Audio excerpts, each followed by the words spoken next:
My guest today loved pizza so much as a kid, he would call up and order delivery to his house without his family even knowing. Little did he know that this hardcore rocker would find his peace making pizza and having people slide into his DMs and show up at his house for pizza. Please welcome the pizza wizard and the creator of Black Magic Pizza, Traviss Santos. What's going on, man? How you been? Hey man, I'm doing great. Thanks so much for having me on the show. I was gonna say, been listening for a long time and first time on the show, so I'm super excited to be here. Yeah, man. I'm super excited as well. It's funny because you were brought up on my previous one of my previous episodes with Deli Lama, and it just kind of made sense because I was like, I'm like, this is actually where we kind of first met and hung out more. Yeah, no, So I actually caught that episode. I was listening to you and Brent, and that was a really good episode. He's a cool guy. I remember first meeting him at Mr. Williams Tattoo on Mills 50. It was like Mills 50 area actually. Um, my band, I would say I was probably like 16, 17 years old. My band was playing a show at Uncle Lou's right next door to where his tattoo shop used to be. okay, So, naturally we would all just flock over and see what's going on. And he just invited us inside. He was like, "You guys want to hang out here?" And we are like, "Absolutely." So it was a cool spot to hang out That- and like stuff. no, that makes total sense. So let's go. First question, usually, what's your go-to sandwich? So I've actually had time to think about this one. I've got two different go-to sandwiches. First one is going to be a little bit on the sweeter side. I have to go with the Fluffernutter just Okay. because I'm from Massachusetts, so it just kind of goes hand in hand.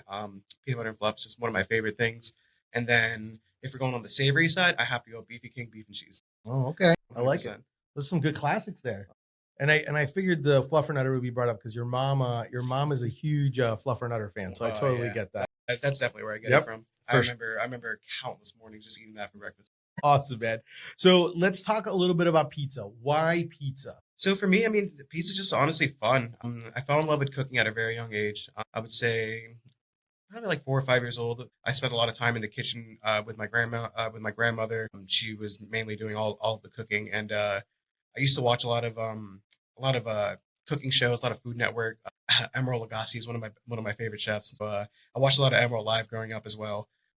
My first job in food was actually pizza. I used to work in commercial, so I worked at Mellow Mushroom, and I was doing that for quite a while, and then eventually kind of just like went away from that, tried to get back into regular cooking, and then I kind of just fell back into it. And I don't know, pizza's just fun. At the end of the day, like it's one of the funnest things I've got to cook. So I just love it. It's also a blank canvas, right? You pretty much can like add. Exactly. So you can take this little dough and turn it into whatever you'd like. Yeah, no, it makes total sense. How did you come up with the name Black Magic Pizza? So the name Black Magic Pizza actually came about because me and my girlfriend Elizabeth, she's actually number two in this whole operation. She can't be here right now, but we spent a lot of time going back and forth with different names, trying to lean towards it's kind of like punk rock kind of feel. And I think it was after a trip to Los Angeles. I was playing drums in this one project, and the artist was able to fly us out to Los Angeles for the show. And he took us out to eat, and he brought us to a bunch of different places. And the vibe in Los Angeles is so much more different than Orlando. We tend to focus more like on family here, and just making sure our image is cool. But in Los Angeles, all of these different concepts, like they don't care. There's so many different things going on. So like they're not afraid to be a little abrasive with their imaging and everything else. So when it came down to it, we were just like, we want to stand out, we want to be different, but we also don't want to like hurt people's feelings. So at first it was actually two different names on the board. One of them was Death Wish Pizza, and the other one is Black Magic. So I'm really happy we went with Black Magic. It sounds a lot better. No, I don't think people want to eat at a place called Death Wish Yeah, Pizzas. no, that would make sense. And Elizabeth does a hell of a job on the graphics and all Oh the my different God. design work. You guys, especially with your different menus, when you guys go to different places, she's always changing it up, which I love. And it does kind of have that little bit of like almost like a punk rock poster type of thing that you would get when you're going No, somewhere. exactly. One of the first flyers she ever made was just on a piece of notebook paper and a Sharpie. But it just looked so cool that I was like, we can't ever stop this. Like this is Yeah. the way that it has to. No, I love it. And I kind of just like I gravitated toward that. And I was like, we're gonna take this, we're gonna go with it, and we're gonna make sure every single menu is different, so that people don't get confused on what's going on or where we're gonna be at. So that's really why we use that, like the imaging with it. No, that's great, and I love how the thought process of it. Okay, so here's one of the things that I find to be very interesting on how this whole kind of thing started up, and I brought it up in the intro. So you originally, the way it all kind of started was it was kind of like you had the idea to do pizza. You basically actually literally started posting it on Instagram, and it was literally people were sliding into DMs. You were like, I got this many pies. You had time slots. This is the menu. And you basically were like, slide into my DMs and secure a spot And then people were literally, and I know because I was one of them, would literally, we would Venmo you money, and then you would make like what, like 45, 60 pies. Yeah. And then, so tell me a little bit how that thought process came about to do it, that to start out that way. And then also, how the heck did you get the word out to do that? So honestly, it was just us just making pizzas like at my mom's house at the time. We were just using her backyard as like a really good area to take photos. And we would just take those photos and post them on our personal page, on our personal Instagram pages. Friends and different people who follow us would just reach out and be like, "Hey, this is, this looks good. Like, where can I get this?" Some people thought we were just at a restaurant, so they're like, "Hey, what restaurant are you at?" So we kind of just took that information and we were like, okay, so maybe somebody would actually want this. So They did. yeah, no, they really did. So just word of mouth and also other people sharing the photos on Instagram really helped out. Once we had originally put up our time slots, I believe we originally started on a Monday, and we put up the time slots on a Monday for a pickup on Friday. And within about, I would say, an hour, we had every single time slot picked up. And I think there was like 12 or 15 different time slots from, I think we started at 2 p.m. and then we were done by like 6 or 7. Yep. But, just the circulation of things on social media is just crazy, like how fast things move around there. So, one person saw it, another person saw it, and then eventually they just started, they all started just DMing us onto our page. And that's kind of like how we got the idea for the first pre-order pickup kind of thing. And that was cool too, because it was literally just me and Elizabeth just making pizzas in our apartment. It's kind of funny.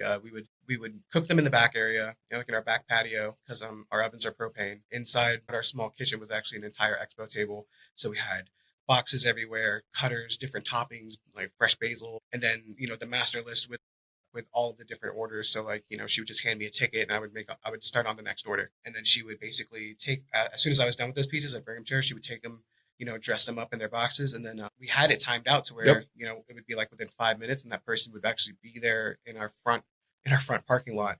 And we would just walk out the front door, hand them the pizza, say thank you very much, and then walk back inside and start over. Yeah. And I always used to laugh because you guys had like, she made a Black Magic pizza like banner on your front, and you would drive in, and I would always, every time I would do it, when we would drive in, I would always look at the neighbors. Like the neighbors are all probably looking like, what the heck is going on here? And why are so many people flowing through? Because it was like probably like I think you had like 15-minute increments. So every like 15 minutes you had someone doing it. But I mean, I thought it was absolutely amazing that like you kind of were able to test the concept really in doing it this way in your own home. And people literally, they're like, oh, like, and that was one of the things, like I had your pizza before I even did it.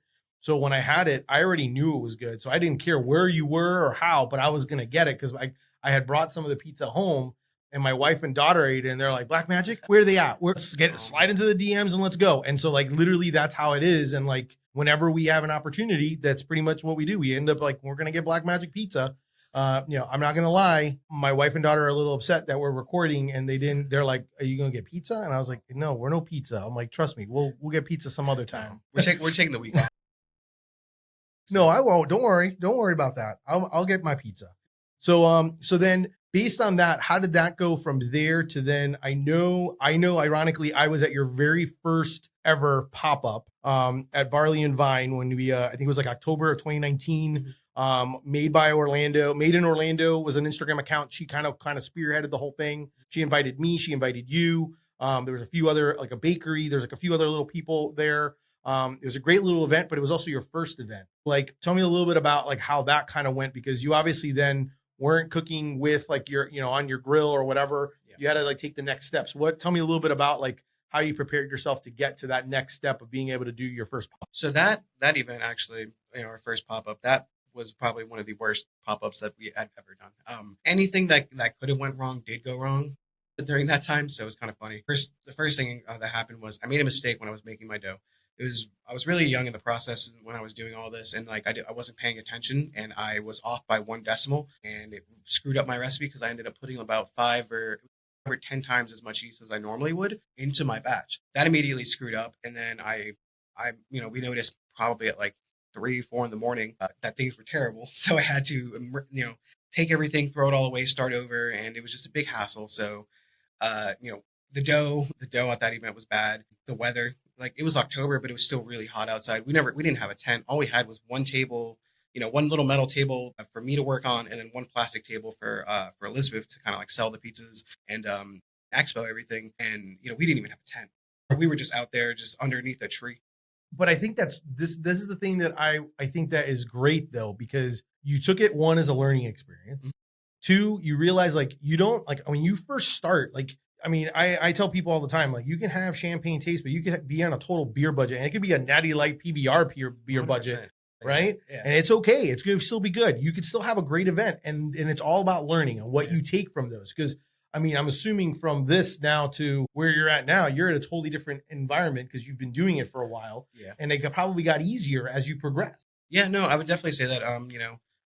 Help from a lot of people along the way, especially yourself. You immediately from like the first event that we did, you kind of like took us in under your wing and was like giving us pointers on things that we needed and things that would help us out. And we've done a lot of events together, and it's really cool just to like see the progression of like when you told us about the bed risers. Yeah, that was one of the first things you told us was about bed risers. You're like, your back is going to kill you. And of course, we didn't learn. I didn't learn. It probably took me 6 months to a year to get those bed risers. But now I won't do an event without them because my back is hurting. Yeah. And everybody else knows that too. Some other people in the pop-up game that, I feel bad for them because they're always talking about how bad their back is hurting. And I'm like, man, you got to get these bed risers. They're $5 from Walmart each. Just go in there and buy as many as you can. So Amazon. So the concept of the bed riser, just so you know, and I learned this from my boy Kelly over at Brat's Beard Care, but he basically, I learned from him. I was like, because what happens is we're lazy and we don't like to bend over to look at things, especially when you have product.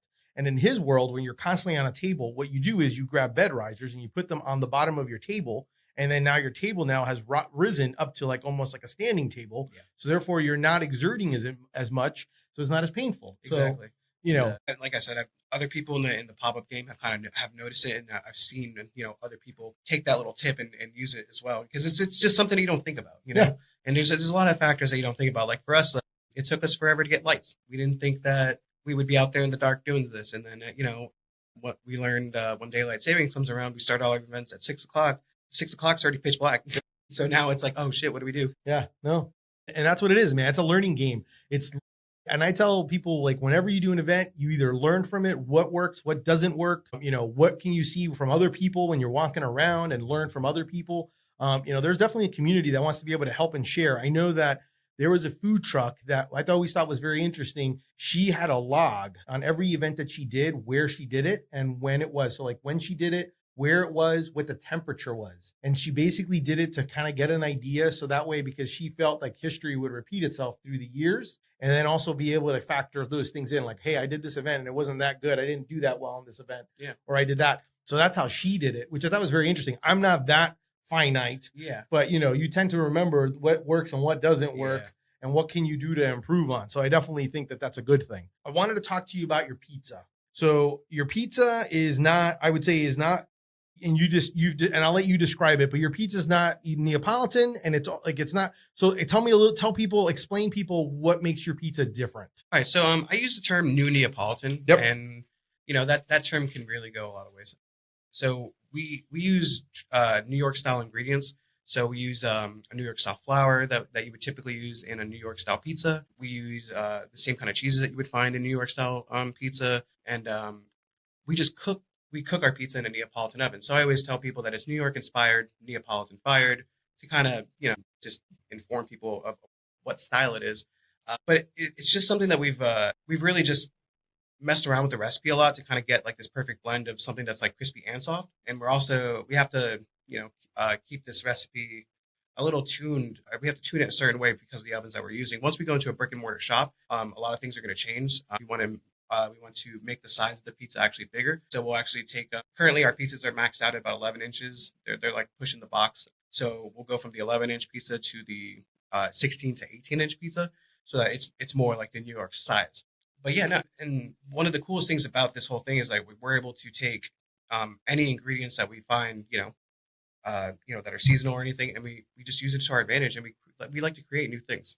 Yeah, and I know one of the things that I've heard you mention before, how you describe your pizza is like a little bit thinner in the middle, but as you go towards the crust, it gets a little bit thicker. Yeah. Which is always a nice kind of mix. I also know that you, and I was kind of curious because I know I've heard you talk about how you hand mix the dough. Is there a reason why you hand mix the dough? Is it because of based on what you have available space wise rather than using like a traditional commercial mixer? Or is it more of a, hey, I just like it. I just think it adds a different flavor to it. What's the thought process? So the hand mixing was always just, it was my way of just being involved with the dough. Because most pizzerias, they just put their dough, or they put their flour, water, salt, and other ingredients into a bowl. They just hit mix and they walk away from it. I always felt like the dough is a living, breathing product, so you want to take care of it as much as you can. So that's why when it comes to the hand mixing, we always did the hand mixing in small batches to ensure that the quality, the product is up to the quality that we want it to be. And also it's just a way to keep an eye on things. I'm always paranoid that something's going to go wrong. So when you do something for so long, hand mixing everything in these big batches, you can feel when something's off just by touch. And and also been doing it, been hand mixing for so long that I can see when something is off. Yeah. I can adjust. It's a little different. It takes a lot longer than mixing in a mixer and stuff, but I just really like to be hands on and just be there with my product to make sure that it's up to our standard. No, I totally get that. And I totally appreciate that. I think that's something that is great to be able to see someone actually take that time to, and I get it. It's the same reason why some people ask me, like, why do you fold your shirts and why do you do all these things yourself? And yeah, could I have someone else teach someone else? Yeah, but I don't have the money to do that. So I got to do it myself. So, and I'd rather do it that way than just throw it in a little poly thing and whatever. I get it. It's that extra emotion. You take pride in your pizza. You have a passion for it, and it shows when you eat it. So I totally get it. What I wanted to kind of also talk a little bit about for you I guess in 2020 you decided you were going to then do this full time, right? Because of the pandemic, everything that kind of happened in the whole industry and everything like that. So I want you to kind of talk a little bit about what your thought process was and kind of what your, like, I guess how your thought process was, like, how am I going to make this a full-time thing? Obviously you're popping up at different places. What's interesting to me, and I think is actually, and we'll talk a little bit about it, is that you're definitely part of a huge new trend here in Central Florida where you're not a food truck, but you're obviously able to cook. You have, you have your ovens, but you're popping up. So it's basically you're showing up, you've got a tent and you pop up, which definitely gives you quite a bit of mobility, probably more mobility than what a food truck would be. So I kind of want to talk a little bit about like some of your thought process, like what you said, hey, how can I do this full time? And then maybe like, what's my game plan on how I'm going to make this my living and to be able to do this all the time? Well, so when I first started taking things up full time, it was really just because the restaurant that I was managing, I was a sous chef at, and I was kind of like leading their Natural 11 pizza department as well. Kind of just, it closed down. Pandemic hit hard, and a lot of restaurants were the first thing to kind of like shut down. It was restaurants and bars, and the restaurant that I worked at didn't really. We did to goes, but our business wasn't centered around to goes, so it was really hard for us to adapt, into that Uber Eats and DoorDash model, especially when their customers weren't even bothering. They really just wanted to come in and do like a dine-in experience. I had to really shift. I didn't know what to do. It was like one day we all just got into work, and then the next thing you know, they put us all into the dining room. And they were like, "Hey, today's gonna be our last day of service. If you want to take anything, any food home, by all means, please do." And I was like, "Okay." So I just left. I didn't know what to do. I kind of got really upset because I put in a lot of time and effort into this position, and there wasn't really anything in the return for us. But at least I had, this pizza. Our pizza project was already started by then, so I kind of had that to fall back on. I didn't know what to do, so that's really what kind of like started pushing us to make pizzas in the apartment, was just the fact that we were bored. And at the time, we didn't know where the world was going to go and how things were going to operate. We were just told that we'll flatten the curve and all this will be done in 2 weeks, and here we are almost 2 years later. So, Yeah. But taking it full time, it was fun, and the reason it happened is because we just kept booking more and more things. We would book something on a Friday, something on a Saturday, and before you knew it, there wasn't really enough time to get back into the workplace. So that's kind of like why I'm still doing this full time. It's just so busy, and I have a lot of motivation now to kind of get this into a brick and mortar store, which is our next step. We've been doing this for, I would say, like close to about 2 years, a little over 2 years now. So I owe it to all the people who have helped us along the way, and I definitely owe it to the customers because they keep asking. When the brick and mortar. I can't wait to bring people in here every single day. I can't wait to order my pizza every day. Yeah, and that's definitely a good thing. I mean, I think one of the things that helped quite a bit was, and I think you and I even talked about it when you guys were starting out, was like building that partnership of like, hey, go, bars and places that needed food that you can do it because of the fact that you can just show up and do that. And I think that's something that I think is so important to be able to figure out, how can I do this consistently and where can I do this consistently that helps. And the thing about you is that I find very impressive is that, and I recommend to anyone, if you eat Black Magic Pizza and you go to one of his events, one, show up early because there's always going to be a line and there's always going to be sold out. So like there are certain times when like if he's got a certain amount of time that he says he's going to be there, I'm telling you right now, if it's a 4-hour or 5-hour event, and by hour 2, the line's already been done. There's already all the orders are already in. You're basically cross your fingers that you probably may not get a pizza. And that's just the honest truth, just because of what I've experienced it, and I've hawked it when I've shown up and helped them unload the car just so I know that I was going to get pizza because the line is like super long and I get it. And I mean, and I understand the concept and I think it must be really impressive and makes you guys feel so proud to know that people just love your pizza and are just basically almost kind of like how in rock bands, groupies, they're basically following you to different bars and different places. It's honestly crazy. I still to this day don't understand why people do this and or like how they kind of like just make time in their Friday, Saturday afternoon to come and do this, because it's not like, it's not like you can just walk up, get a pizza and be in and out in 20 minutes. It's an event. We tell people if we start at 6, I recommend getting there about, 5:20, maybe 5:30 at the latest, but the line is going to be pretty deep by the time you get there. So but no, it's just the support is just overwhelming. Like I to this day, I still, we'll be setting up for an event and I'm still like, man, maybe nobody will come. And then out of nowhere, there's a line of just 20, 30 people deep. And I'm like, all right, well, here we go. What advice, tips would you give someone that's, approaching like establishments, like when you guys go and reach out to a bar or a place to be able to sell? I know probably a lot of them probably come to you now, but like when you guys were starting out, what advice would you give someone when they're coming out to to go see them and to introduce yourself and say, hey, I make this, I'd love to be able to sell here. Is there any advice or any things that have been helpful for you that you can maybe share with someone? Yeah, man. I would definitely say don't be afraid to take risks. That was one of the biggest things that I was afraid of in life is taking risks and the fear of failure, the fear of people saying no. That's probably one of the biggest things that always like steered me away from kind of doing this. But as I've been doing it for so long, I just kind of just got used to the feeling of some people are going to say no. Some people don't want you to come and mess around with their business, which is totally fine. That's why we kind of partner up with bars and breweries. We're working with some restaurants to kind of do some cool collabs and stuff. But I never want to step on anybody's toes, and that's probably one of the biggest things that really held me back at first was just being afraid. But you'll get over that, especially if you just ask. There's no harm in that, and especially if you go to these establishments and you talk to the owners and you kind of let them know what you're doing and you bring them a product or you show them what you can do. Yeah, I definitely think it helps to be able to bring, if you're going to say, hey, I make pizzas here's a pizza, try my pizza. Yeah. Try my pepperoni. And then all of a sudden they're like, oh crap, this is delicious. I think my patrons are going to want this, and that helps for them, especially when it comes to like a brewery or something like that, because what's the hardest thing is like a lot of people get hungry and then they leave and then they don't come back, which is always kind of the hard part. So I definitely think that's definitely something that helps, is to be able to do that. Definitely take the chance to have that conversation, build those relationships. You just never know. Yeah.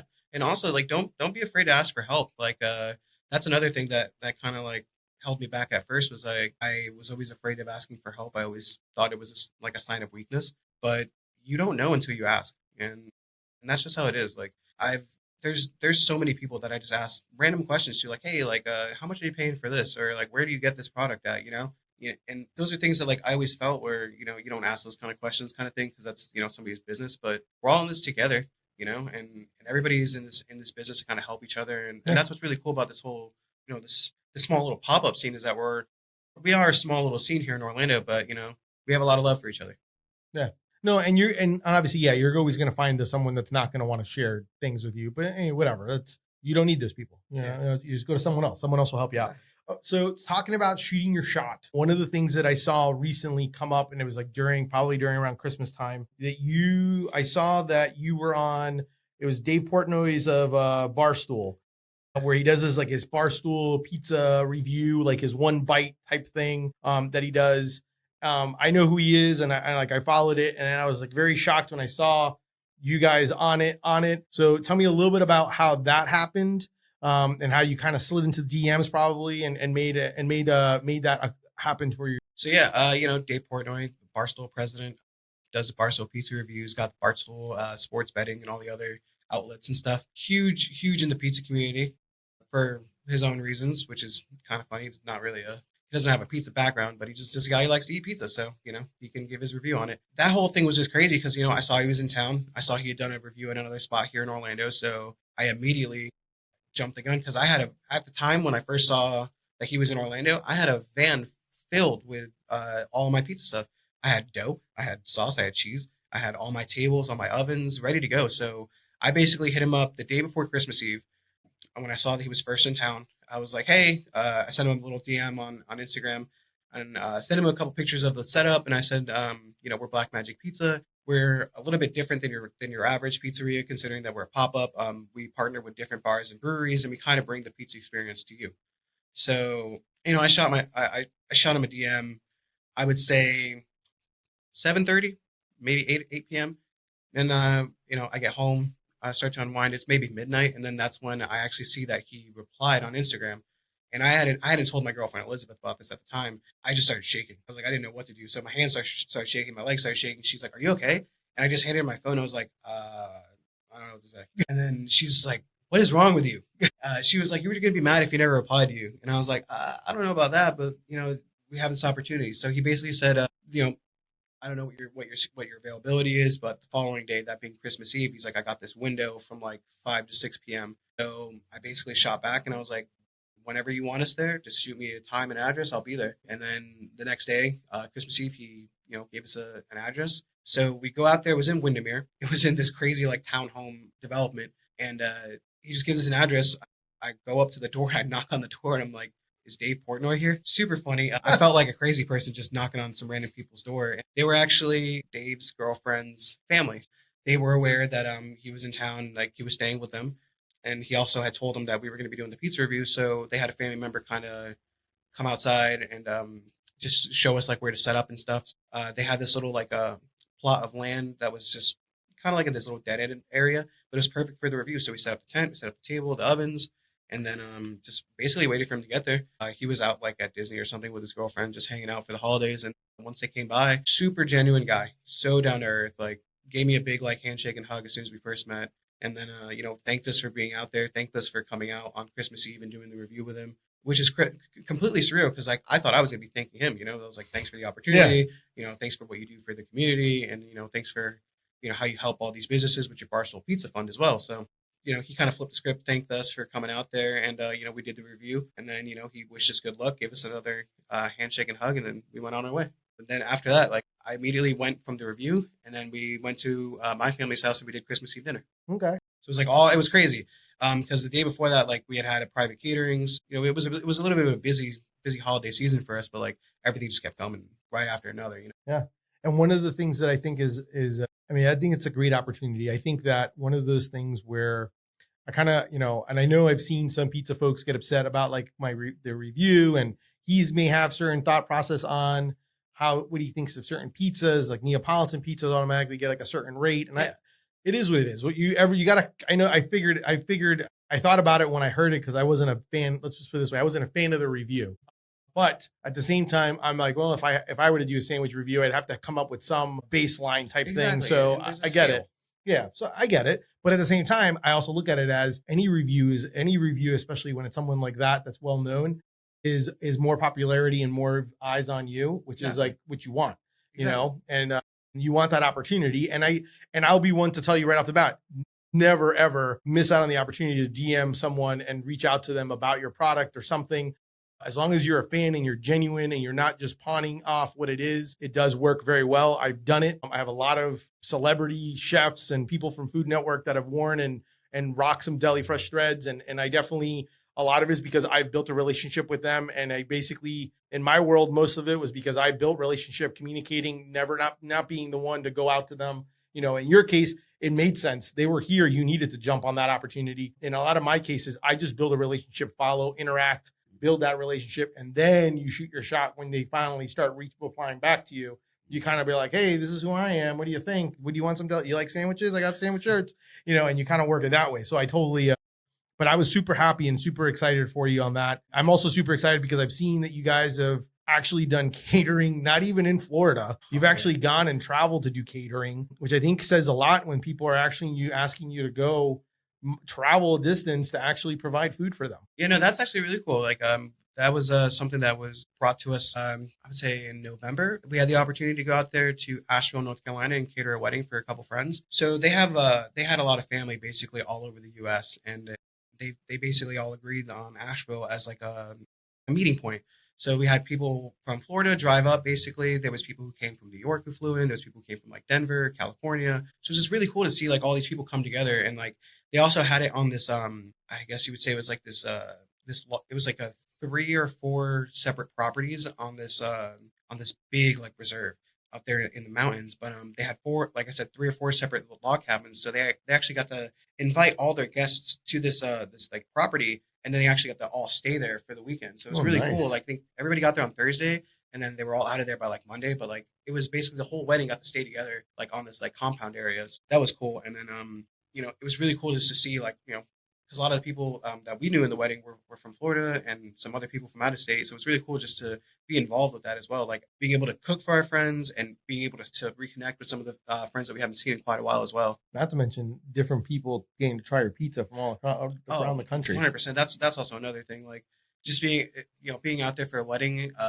You got people from all over the place coming in, and they love the food.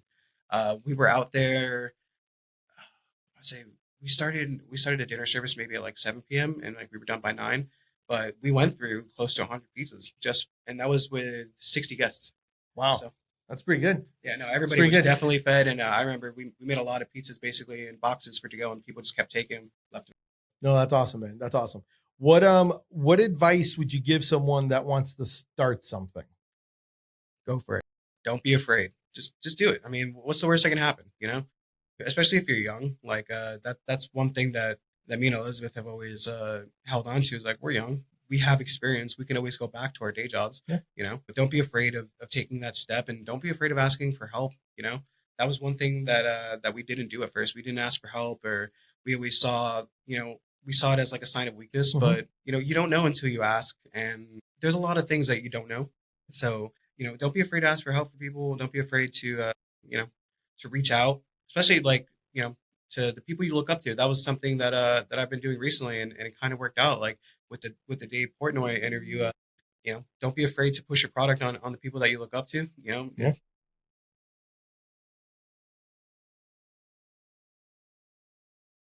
That's okay. That's okay. Those are pretty good things to share.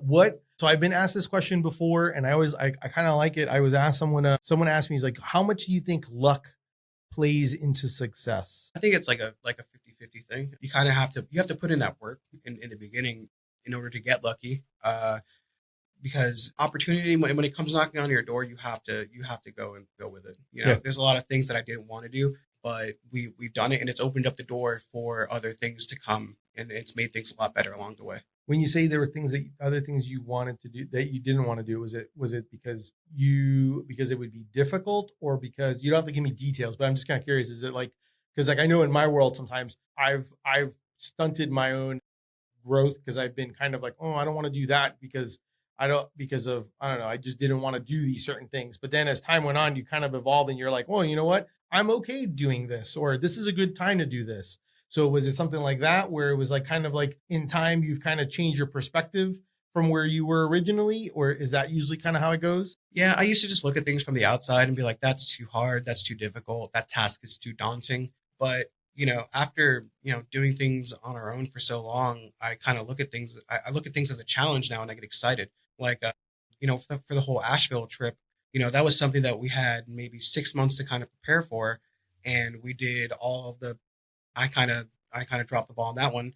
I kind of just didn't prepare the right way, and we ended up having to change our entire plan probably 2 days before we actually left Asheville. So originally we were going to make all of the dough and make all the products like in Asheville. And once we started thinking about that, we were like, they're going to have all these people in this log cabin. There's not really a dedicated prep space for us. They have a kitchen there for caterers at the wedding venue, but it wasn't really outfitted for the things that we needed. So we kind of had to shift and adjust. And, that meant we made the dough here in Orlando. We made it at our commissary kitchen, and then we put it into a refrigerator. But then when it came to transport, we weren't sure how we were going to, take all this pizza dough and drive it 10, 12 hours up to North Carolina. So we got these giant 152 quart igloo coolers. We got two of them, and we stacked them basically on top of each other. And we got these smaller dough trays, and we were able to fit all of our dough in these coolers. But then we lined dry ice and regular ice in between, like in between the dough trays. Basically, what it did was it flash froze our dough, and it made it to where we could go, drive all the way from Orlando to North Carolina, and then we actually had to wait for people to get to the place as well. So the dough sat in my car for probably like 14 hours, but it was solid as a puck. And that was something we had never done before, and I was like, oh no, I screwed up. Like this whole thing is screwed, But we let it we let it kind of like thaw out in the fridge for 2 days before the event, and honestly, the dough came out just as good as if it was fresh and if it just made it right there. That was something that we actually kind of learned. We learned a new process along the lines of this difficult task. We actually found ways to make things easier for next time. So now we know, okay, we can do this.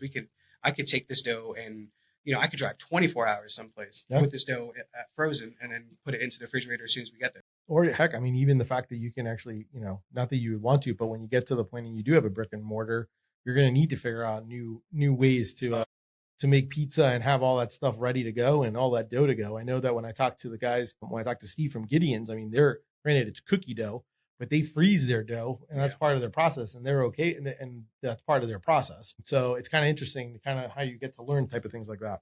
No, that's awesome, man. Where can people follow you and most importantly, buy your pizza? All right. So you can follow us on our social media accounts. Facebook, Instagram is going to be Black Magic Pizza.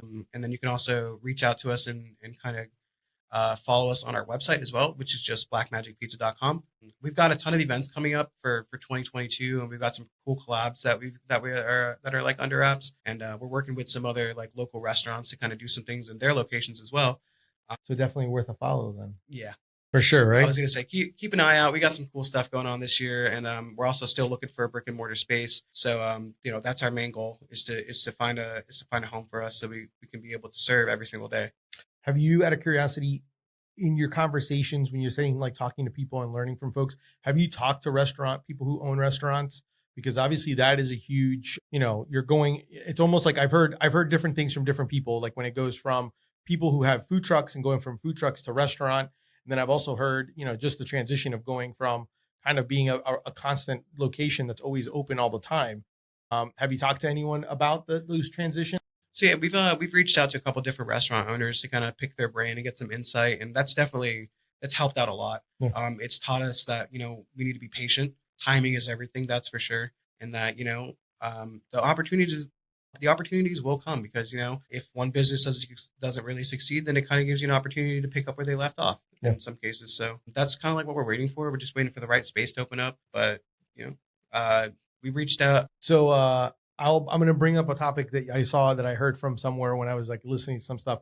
You had mentioned, which I thought was very interesting. It piqued my interest. You said something like a micro pizzeria would be because you're like, I don't care where I make pizza. I can do it in a closet or whatever if I have to, but it just kind of piqued my interest. Have you, you mentioned micro pizzeria. So I'm just trying to figure out, I'm just kind of curious, in your dream scenario, if you were to do let's say a micro pizzeria, what would that exactly be? And what's your concept? What would your concept be if you were to do something like that? All right. So ideally, I mean, if we could put this micro pizzeria anywhere, I would put it in like Colonial Town area. I just like the historic side about it. I like how it's kind of like centered in between Orlando, all of the other kind of like nighttime districts. And, it's got a good amount of traffic that goes through it. And just the area is just really nice as well. But ideally, I mean, the idea of the micro pizzeria came up from the pop-ups. We're basically running out of 100 square feet right there. Yeah. If we could double, triple that, get into a space that's maybe 400, 500 square feet, we could still make it work. We have enough room for all of our ovens. We have enough room for our employees, all of our dough and all of our product and stuff. that's where that idea really came from. Because I was like, if we're doing these kind of numbers in this little 100 square foot tent, imagine what we could do if we had 900 square feet, which really Yeah. isn't that much for a restaurant. Yeah. No, I think that's awesome. And I think that's great. I think that's an interesting concept to be able to go with. And who knows? I mean, maybe that's what will end up happening is something like that. And, we'll see.